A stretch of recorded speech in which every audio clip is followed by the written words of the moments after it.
Hello and welcome to another episode of the Safe Schools Rainbow Roundtable. I'm your host, Dr. Dan Sheridan. This is one of America's most important television programs that explores the LGBTQ+ experience for our students and youth, educators, and families. Our mission is to educate our communities on some of the biggest issues our queer youth face. Today, we delve into a theme that holds immense significance in our educational landscape, LGBTQ+ History Month, celebrated every October. We have an incredible panel with us today, each bringing their unique perspective and expertise on the topic. They'll be sharing insights on why it's crucial for students to learn about LGBTQ+ heroes and the importance of seeing themselves reflected in history. But before we hear from them, let's set the stage. In examining LGBTQ+ history and its impact on today's education, we will have an historical overview that will take us on a journey through time. LGBTQ+ History Month is not just a month, it's a testament to the resilience, struggles, and triumphs of a community that has often been marginalized. Throughout history, there have been key events, landmark decisions, and influential figures that have shaped the narrative of LGBTQ+ rights and representation. Today, we'll journey through some of these pivotal moments to understand the roots of this commemorative month and its relevance in our schools. We will consider real-life experiences. History is not just about dates and events. It's about the people who lived through those times, their stories, their challenges, and their victories. In this segment, we'll hear real-life experiences that highlight the profound impact of LGBTQ+ History Month. From students who found solace in learning about LGBTQ+ heroes, to teachers who've witnessed the transformative power of inclusive education. These stories will shed light on why it's essential to recognize and celebrate this month. As we transition to our discussion on tools and resources available, remember that knowledge is power. With the right tools and resources, we can ensure that every student feels seen and valued. In this segment, we'll explore the myriad of tools, strategies, and educational materials available for educators and students alike. Whether you're a teacher looking to diversify your curriculum, or a student seeking resources to understand your identity better, this segment aims to empower you with actionable knowledge. And lastly, we'll gaze into the horizon with our Future Outlook segment. As we look to the future, it's essential to recognize the strides we've made and the challenges that lie ahead.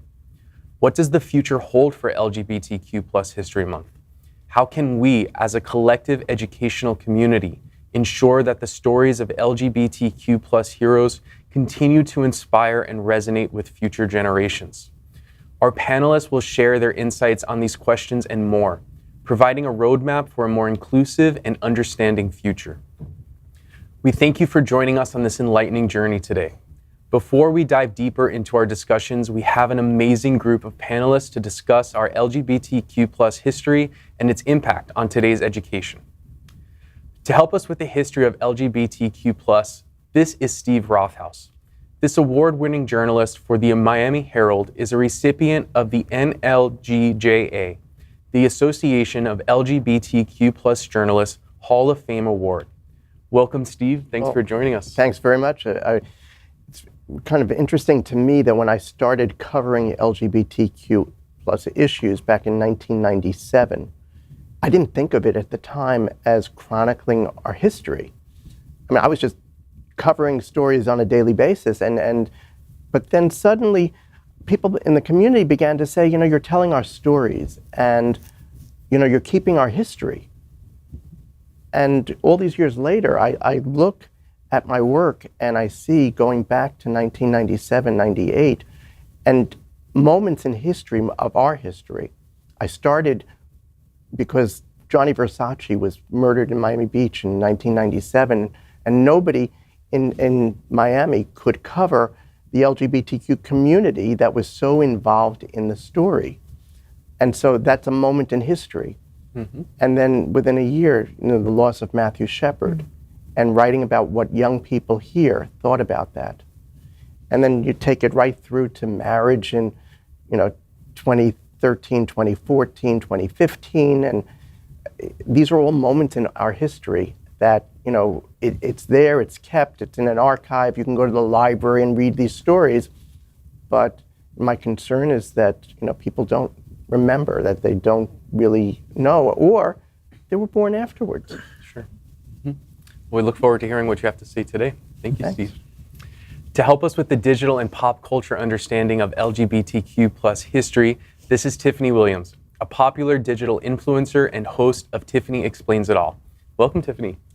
Thank you for having me here. I think it's really interesting to be a kind of like the social media guru, so to say, because a lot of my audience is usually younger generation, teenagers, even some young adults, and occasionally, some adults that are young at heart, And I think the most important thing is to have some representation for the LGBTQ plus students, because there's a lot more of them than people like to point out. So, and their matters are so important, and just being able to be the voice for them is such an amazing experience to be doing. Absolutely. We'll hear a little bit more about Tiffany Explains It All later. Oh, okay. Yes. And to help us with this academic perspective on the intersection of LGBTQ plus history and education, this is Dr. Gisela Vega, the director of the University of Miami LGBTQ plus Student Center, one of America's most important university programs for LGBTQ plus students. Welcome, Dr. Vega. Thank you, Dan. It's really great to be here. The center is part of the university, and we have actually one of the only LGBTQ minors that you'll find in Florida. I think something that's really interesting is about our queer theory. Queer theory is a camp of research and study, Yes. and it's been around for a long time. And folks think our history has just started, but the reality is our history has been around forever. And our very first program, I think, started back in 1971. Mm-hmm. So, there's definitely a long legacy there that we hope isn't forgotten and that people can learn more about. Absolutely. Thank you, Dr. Vega. Sure. And to help us with the student perspective on LGBTQ plus history and how it interacts in classrooms and on student campuses, this is Artemis Cruz, a student in Miami-Dade County Public Schools. Welcome, Artemis. Thank you for having me. I'm so excited to talk and learn about professional perspective and everything. Thank you. Thank you. And we look forward to hearing the student perspective too. Thank you. And to help us with the organization efforts going on over LGBTQ plus history and how it affects education, this is Harold Marrero, Chief Operating Officer of Safe Schools. Welcome, Harold. Thank you for having me. And everybody here is sharing a great perspective. Queer history is something that is often not really spoken about, or when it's spoken about is concentrated just to recent history. And there's so much more that can be explored across not just the West, but across the entire globe. And we're trying to do that at Safe Schools.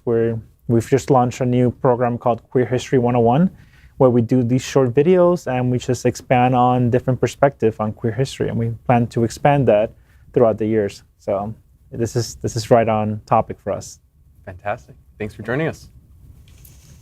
So thank you for setting the stage with us. As we delve deeper into our theme, let's journey back in time and explore the historical context that has shaped today's LGBTQ plus landscape. Let's consider the historical overview.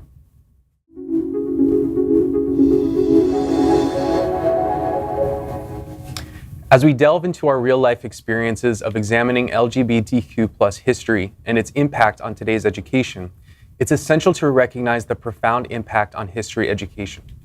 History is not just a recounting of past events. It's an exploration of triumphs, failures, cultures, and most importantly, self-identity. Imagine being a young queer student, eagerly searching through the annals of history, hoping to find a reflection of yourself, only to be met with a void. This absence can be deeply unsettling. When queer students don't see themselves in history, it can lead to feelings of isolation, as if they're anomalies without a past. For instance, consider Jamie, a transgender student who, without exposure to historical transgender figures, felt like an outsider in her own community. The lack of representation made her question her identity and worth.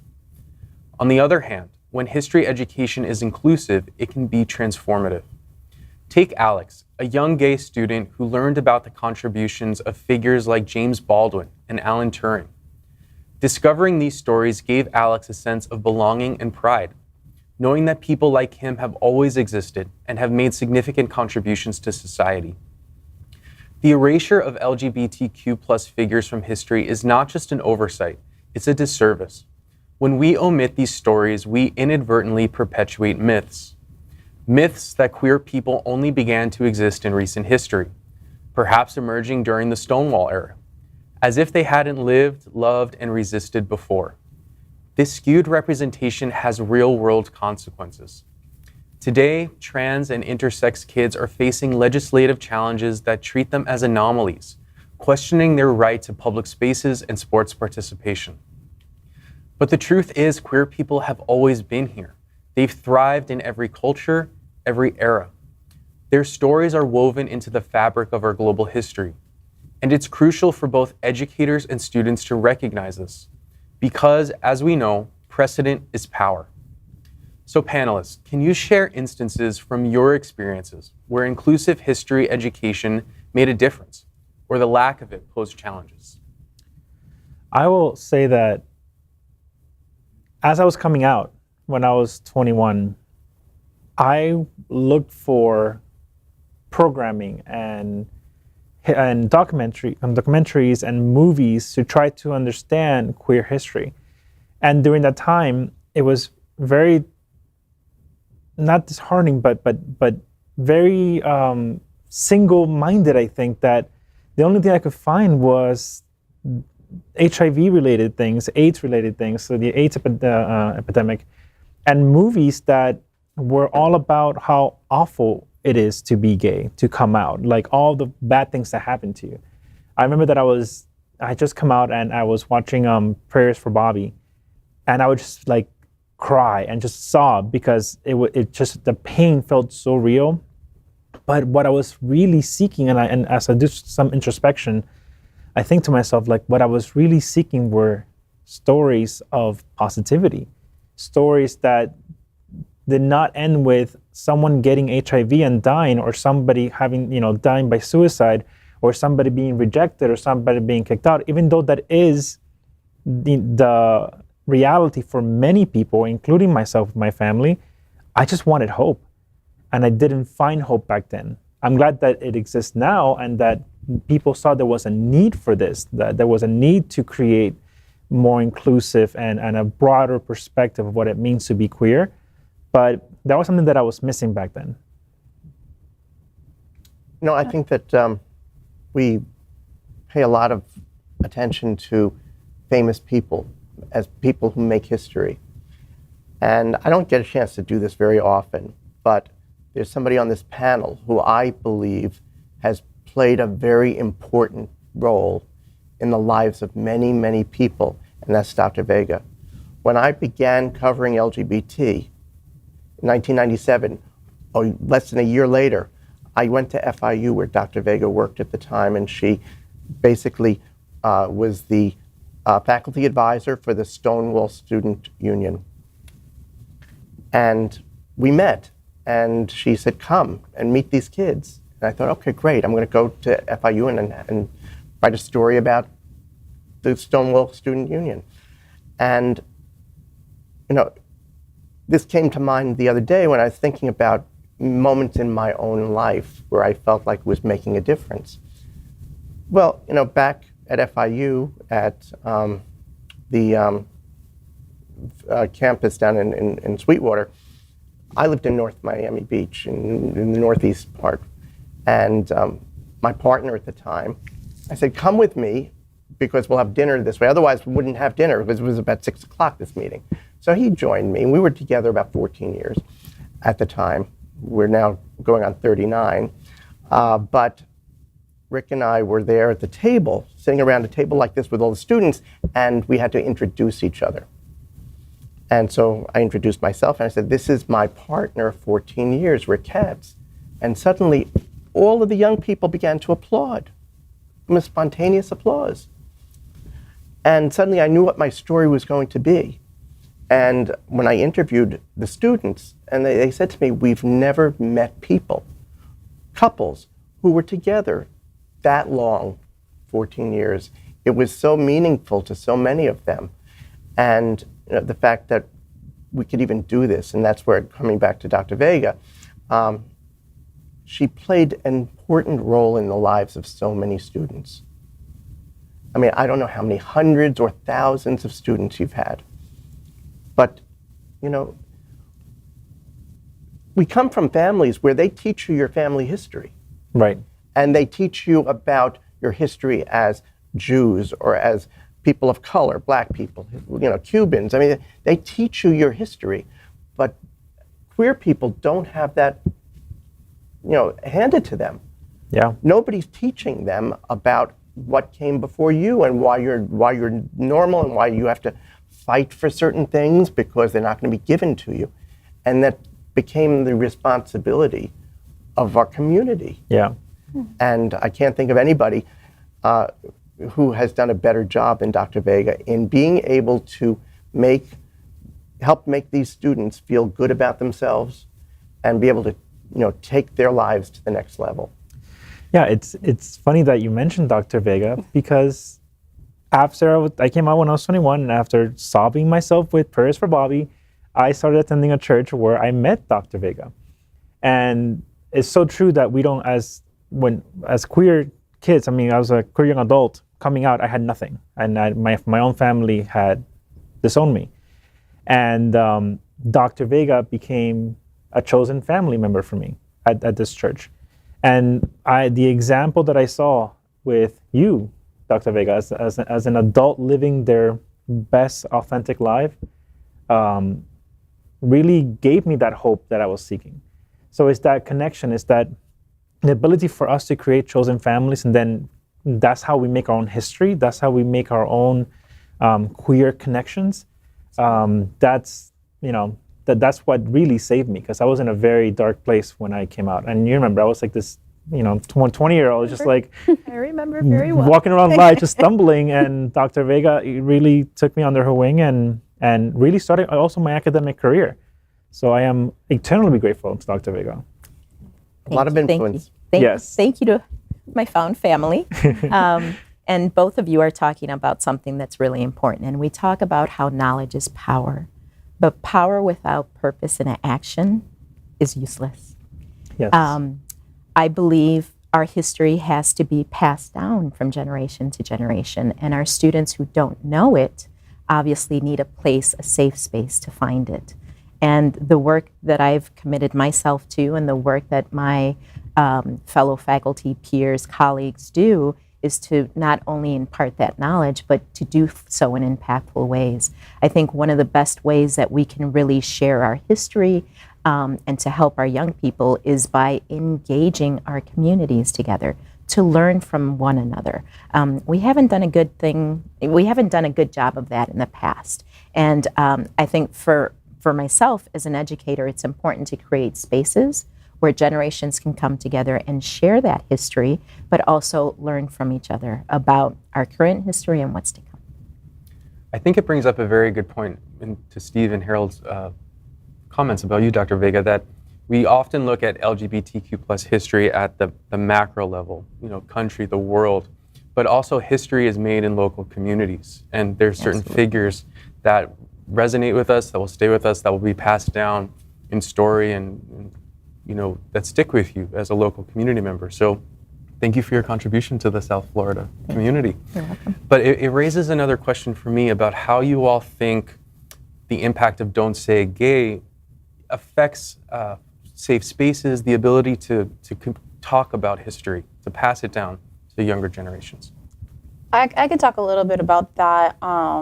Besides being a social media guru, I'm also the director of outreach for Safe Schools South Florida. And so I'm actually talking to these kids and their teachers. And I actually recently had a teacher tell me, they're like, I love that you guys at Safe Schools are making a queer history program, because we're not allowed to talk about it, you know. Mm-hmm. But they were also giving me their concerns of they're scared. They're scared of, you know, putting themselves out there because they are part of the community, and also the fact that their license could be on the line if they do talk about it, you know?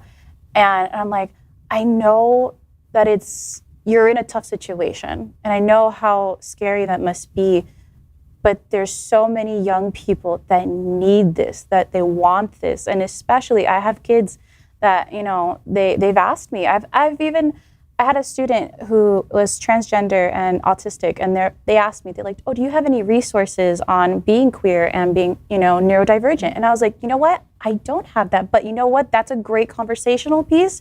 And I want to get a hold of like people in that community and be like, hey, look, I can't speak for you, but if you could speak to these kids, give them some light, some guidance of, they're going to be okay, that they can be two things at the same time. That's still true to who they are. And I mean, talking about a little bit earlier about, you just being with your partner for 14 years and how the students applaud. That still happens even now, because like what Harold had said earlier, we see a lot of negative lighting in the LGBTQ plus, especially like in media. You see some stereotypes of, the AIDS pandemic, or that if you're a gay person, you're most likely not someone who likes to commit. You want to like play around. But that's not true. Like there are people who want families, that want commitment, and we're allowed to have that too. We're like everyone else. Exactly. Yeah. I mean, we are everyone else. We are everyone. Mm-hmm. And that's why we can't be marginalized so easily, because we come from everywhere. Mm-hmm. And every family. I remember interviewing the mayor of Miami at the time, Tomas Regalado, and we were talking about LGBT people, and his response is, and this was probably around 2014 or so, and his was like, no problem. He said every family has one. But what he was saying, even though it sounds funny to hear it said that way, it means that something, we're everywhere. Yeah. And we can't continue to deny that we're everywhere. Right. From every family and every ethnicity and every religious group. Mm-hmm. We've always been there. Artemis, do you have anything to say about this? Okay, as a student and as a young person, a few years ago in like 8th grade, I started questioning, and for me, the world felt like I was alone, and it's a lack of visibility because I didn't know queer people, or I didn't know history, so I struggled a lot with accepting myself. But then I started learning like on my own about the history, and I was like, okay, so this has been happening for a long time. People do this, have been like this, and it's normal. So I think that the Don't Say Gay bill is gonna alienate a lot of students from communities and from accepting themselves in a sense, and also erasing history, which is gonna just be catastrophic for the future. Absolutely. Yeah, and study after study has shown that the kids that don't get positive examples of the kid don't see themselves in our textbooks in history, tend to have higher levels of anxiety, of depression, of not being seen. And I think this goes back to what I was saying when I first came out, that the way that I was reading and seeing the world was that I was gonna die. Like there was very little hope for me coming out. And even the things that I got from people that were very mean and aggressive towards me is that I had this pastor tell me that because I came out, I was going to die before the age of 30, just because. And that was devastating. I remember I went home and I just like sobbed again, because I was like, someone was trying to read my future and didn't see a future for me past 30, all because I had the audacity to say who I was and not hide anymore. Mm-hmm. And that was, I struggled a lot with that. That was part of a major depressive episode of my life. When we look at the development of our young LGBTQ people, there are 3 things that impact that more than anything else. It's your family, it's your peer group, and your community. Well, if your family is not accepting, you can imagine that has a negative effect. If your peers don't accept you, obviously that has a negative effect in community. So we know that a lot of our youth aren't getting that support at home. So this is where us as community and our peers can really help us sort of find our place and help us develop. So this is part of the reason why history is so critical. Again, not just the knowledge of the power of having that, but putting that power into action, which is the community piece. Yeah. Absolutely, and helping us to write our own history moving Exactly. forward. Yeah.